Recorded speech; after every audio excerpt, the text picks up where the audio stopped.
नमस्कार। बात तो चुभे की देख रहे हैं आप, मैं हूं आपके साथ पूजा। आज की बात रावलपिंडी के जनरल हेडक्वार्टर में बैठे जनरल मुनीर को बड़ा चुभेगी, जिन्होंने सोचा था कि इमरान खान को जेल में डालकर पाकिस्तान की सियासत को कंट्रोल कर लेंगे। आज बात चुभेगी शहबाज शरीफ को, जिनकी कुर्सी अब कांप रही है, क्योंकि असली जनादेश का मालिक जेल से बाहर आने वाला है। बात चुभेगी उन तथाकथित लोकतंत्र के ठेकेदारों को जो अदालतों को सेना की जेब में समझते थे। इमरान की रिहाई अगर होती है तो वो पाकिस्तान के लोकतंत्र के खोखलेपन पर तमाचा होगी और सेना की मनमर्जी पर करारा वार। लेकिन बात सबसे ज्यादा चुभेगी उस पाकिस्तान को जो अब भी आतंकवाद को नीति मानता है। भारत साफ कर चुका है, अब बस चेतावनी नहीं, निर्णायक कार्रवाई होगी।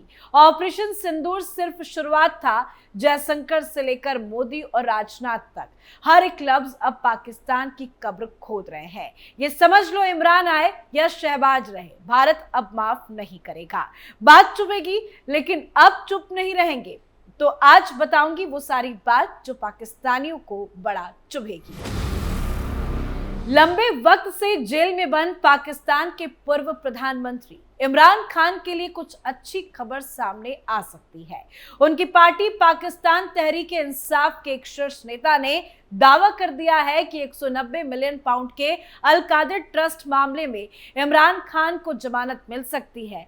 तो अगर पाकिस्तान की इस्लामाबाद हाई कोर्ट इमरान खान को 190 मिलियन पाउंड के अल कादिर ट्रस्ट मामले में सजा निलंबन देकर रिहा करने का फैसला लेती है, तो ये फैसला केवल एक राजनेता की जेल से रिहाई भर का नहीं होगा, बल्कि ये पाकिस्तान की राजनीतिक सत्ता संरचना, सैन्य प्रभुत्व और लोकतंत्र की खोखली बुनियाद पर सीधा वार होगा।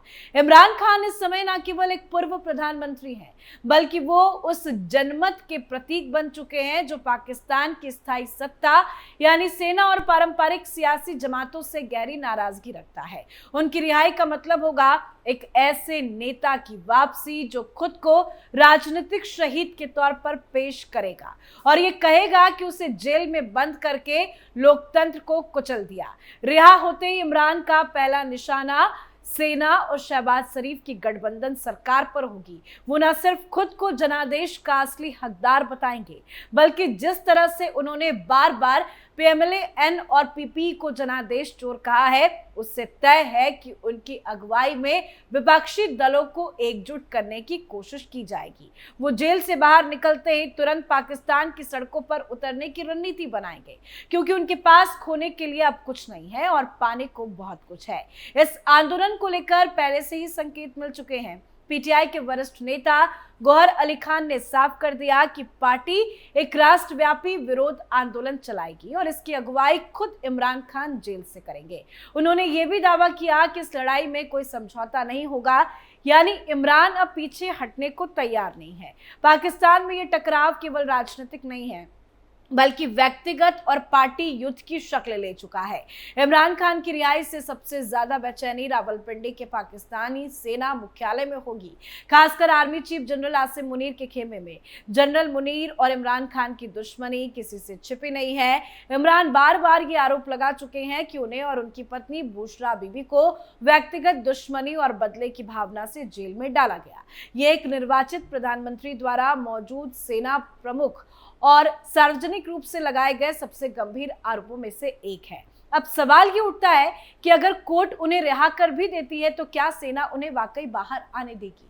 पाकिस्तान के इतिहास को देखते हुए, जहां अदालतों के फैसले भी सेना की मर्जी से लागू होते हैं, ये तय नहीं है कि इमरान बाहर आ पाएंगे या नहीं। अगर वो बाहर आते हैं तो ये सेना के लिए एक खुली चुनौती होगी। एक ऐसा नेता सामने होगा जो न केवल सेना की आलोचना करता है, बल्कि उसके राजनीतिक प्रभुत्व को खत्म करने का संकल्प भी ले चुका है। इसमें दो संभावना बढ़ती है।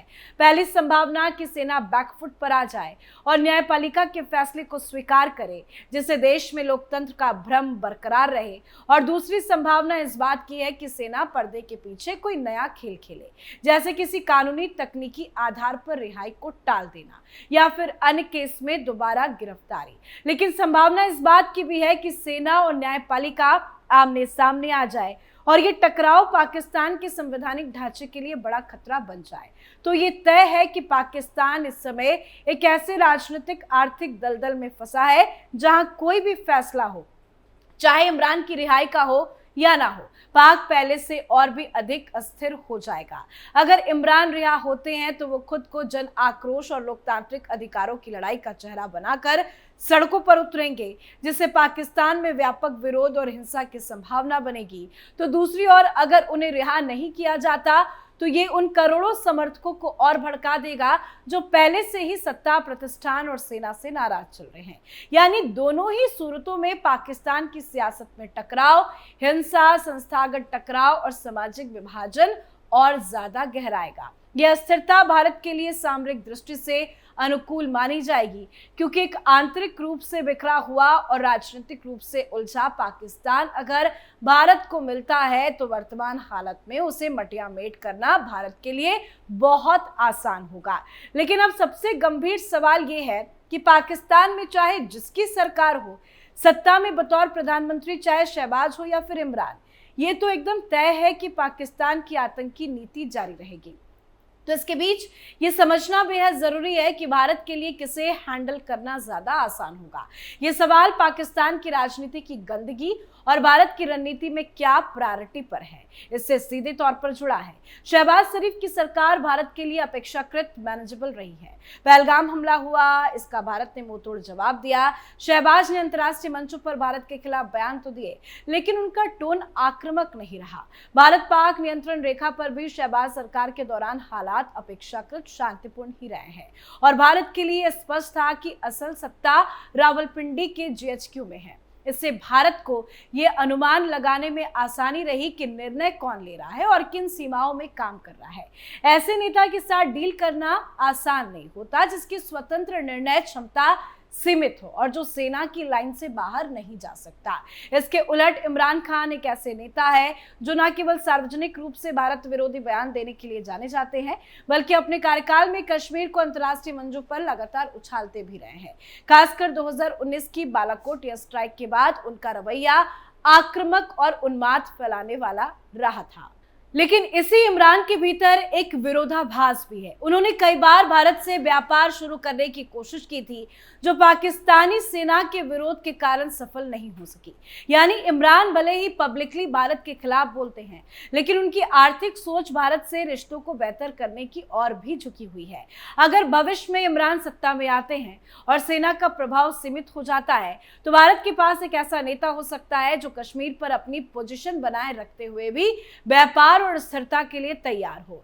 इस तुलना के आधार पर कहा जा सकता है कि भारत के लिए शहबाज शरीफ को हराना या मैनेज करना आसान है, क्योंकि वो सेना समर्थित है और स्वतंत्र रूप से निर्णायक भूमिका में नहीं है। वही इमरान खान जनता में लोकप्रिय हैं, सेना से टकरा सकते हैं और खुद को पाकिस्तान का एकमात्र विकल्प साबित करने की क्षमता रखते हैं। तो उनके बारे में पहले से अनुमान नहीं लगा पाना भारत के लिए चुनौती भी बन सकती है और अवसर भी। भारत मारेगा तो दोनों को, ये तो तय है। मैं ये बात इसलिए कह रही हूं क्योंकि ऑपरेशन सिंदूर के बाद वर्तमान में पाकिस्तान में जो हालात है और जिस तरह से पाकिस्तान को लेकर भारत में आक्रोश है, तो तय मानिए कि अगले 2-3 महीनों में कुछ बड़ा होने वाला है, क्योंकि पाकिस्तान अपनी हरकतों से बाज नहीं आ रहा। ये तो हम हर दिन सीमा पर देख ही रहे हैं। आतंकवाद को खुलेआम पालने पोसने वाले मुल्क को बार बार भारत को उकसाना होता है और अब भारत भी साफ कर चुका है कि वो अब और पाक प्रायोजित आतंकवाद को बर्दाश्त नहीं करेगा। विश्व के कई मंचों पर हमारे डेलीगेशन ने साफ किया कि भारत आतंक को किसी कीमत पर बर्दाश्त नहीं कर सकता।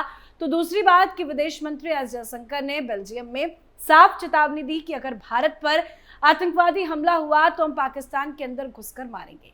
उन्होंने ऑपरेशन सिंदूर का जिक्र करते हुए कहा कि हमने 10 तारीख की सुबह पाकिस्तान के 8 एयरबेस तबाह किए थे और इसकी तस्वीरें गूगल पर भी मौजूद हैं। लेकिन ये अकेले जयशंकर की चेतावनी नहीं है।